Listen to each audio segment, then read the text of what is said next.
pansin sa iyong mga kapaligiran. Kay dumi na ng hangin, pati na ang mga ilog natin. Hindi nga masama ang pag-unlad at malayo-layo na rin ang ating narating. Ngunit masdan mo ang tubig sa dagat, dati kulay asul, ngayon'y naging itim. Ang mga duming ating ikinalat sa hangin, sa langit, huwag na nating paabutin. Upang kung tayo'y pumanaw man sa sariwang hangin, sa langit natin matitikman. Mayroon lang akong hinihiling, sa aking pagpanaw sana ay tag-ulan. Gitara ko ay aking dadalhin, upang sa ulap na lang tayo magkantahan.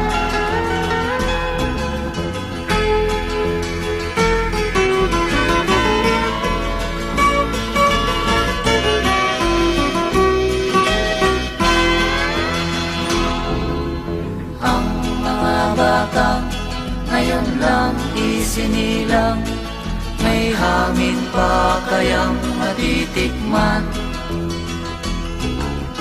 May mga puno pa kaya silang aakyatin, may mga ilog pa kayang lalanguyan. Bakit di natin pag-isipan ang nangyayari sa ating kapaligiran? Hindi nga masama ang pag-unlad kung hindi nakakasira ng kalikasan.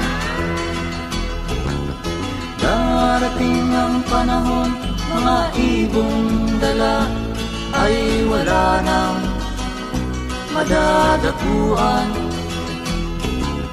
Masdan mo ang mga punong dati ay kay tatag, ngayon'y namamatay dahil sa ating kalukuhan.